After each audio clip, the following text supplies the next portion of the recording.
Piramal foundation Mumbai ମୁଖ୍ୟ କାର୍ଯ୍ୟାଳୟର ବରିଷ୍ଠ କାର୍ଯ୍ୟକ୍ରମ ପରିଚାଳକ ଅମୃତ ଆନନ୍ଦ ଓ ଜିଲ୍ଲା କାର୍ଯ୍ୟକ୍ରମ ପରିଚାଳକ ରାଜାରାମ ମଲ୍ଲିକ ମାଲକାନଗିରି ଜିଲ୍ଲା ସଦର ମହକୁମାଠାରେ ସ୍ଥାପିତ ରେଡ଼ିଓ ମାଲ୍ୟବନ୍ତ ଗୋଷ୍ଠୀ ବେତାର କେନ୍ଦ୍ର ପରିଦର୍ଶନ କରିଛନ୍ତି।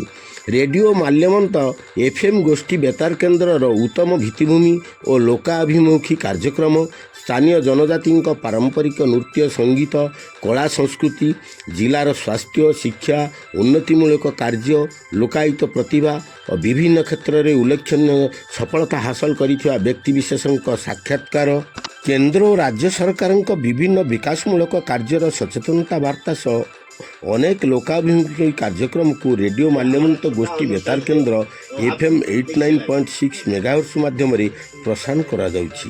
ଏହି କାର୍ଯ୍ୟକ୍ରମଗୁଡ଼ିକ ଲୋକାଦୃତ ହୋଇପାରୁଥିବାରୁ ପିରାମଲ ଫାଉଣ୍ଡେସନର ବରିଷ୍ଠ କାର୍ଯ୍ୟକ୍ରମ ପରିଚାଳକ ଖୁସି ପ୍ରକଟ କରି ଆଉ କିଛି ନୂଆ ଜନହିତକର କାର୍ଯ୍ୟକ୍ରମ ଯୋଡ଼ାଗଲେ ଅଧିକ ଲୋକାଭିମୁଖୀ ହୋଇପାରିବ ବୋଲି ରେଡ଼ିଓ ମାଲ୍ୟବନ୍ତ ଗୋଷ୍ଠୀ ବେତାର କେନ୍ଦ୍ରର ମୁଖ୍ୟ ପରିଚାଳକ ନିର୍ଦ୍ଦେଶକ ସୁଜିତ ପଟ୍ଟନାୟକ ଓ ରେଡ଼ିଓ ମାଲ୍ୟବନ୍ତ ଗୋଷ୍ଠୀ ବେତାର କେନ୍ଦ୍ରର ନିର୍ଦ୍ଦେଶକ ରତ୍ନାକର ଦାସଙ୍କ ସହିତ ଆଲୋଚନା କରିବା ସହ ପରାମର୍ଶ ଦେଇ ଖୁସି ହୋଇ କହିଥିଲେ, ଆଦିବାସୀ ଅଧିଷ୍ଠିତ ବଣ ଜଙ୍ଗଲ ଘେରା ଅପଞ୍ଚ ଗ୍ରାମବାସୀଙ୍କ ସହିତ ସହରବାସୀଙ୍କ ମନୋରଞ୍ଜନର ମାଧ୍ୟମ ହୋଇଛି ରେଡ଼ିଓ ମାଲ୍ୟବନ୍ତ।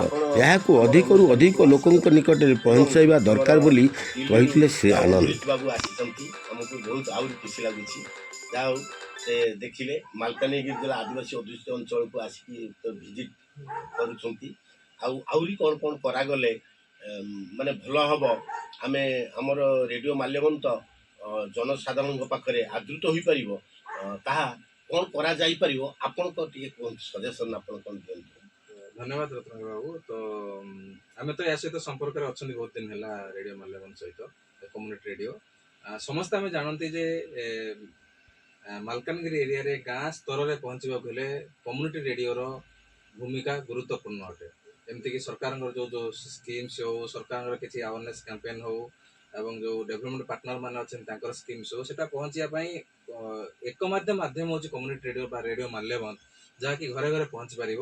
ତ ସେଥିପାଇଁ ଆମର ଅର୍ଗାନାଇଜେସନ୍ ଆପଣଙ୍କ ସହିତ ଆପଣଙ୍କୁ ବହୁତ ଧନ୍ୟବାଦ ଦେବୁ ଯେ ଆପଣ ସୁନ୍ଦର ଭାବରେ ଏ ଯେଉଁ ଷ୍ଟେସନକୁ ସ୍ଥାପିତ କରିଛନ୍ତି ଏବଂ ଏବେ ଆମେ ଯେଉଁ ଆପଣଙ୍କ ସହିତ ଆସିଥିଲୁ ଆଜି ମିଟ୍ କରିବା ପାଇଁ ଏବେ ଭେଟିଲୁ, ବହୁତ ବଢ଼ିଆ ଲାଗିଲା। ଆପଣ ବହୁତ ସୁନ୍ଦର ଭାବରେ ଷ୍ଟେସନଟିକୁ ସଜେଇଛନ୍ତି।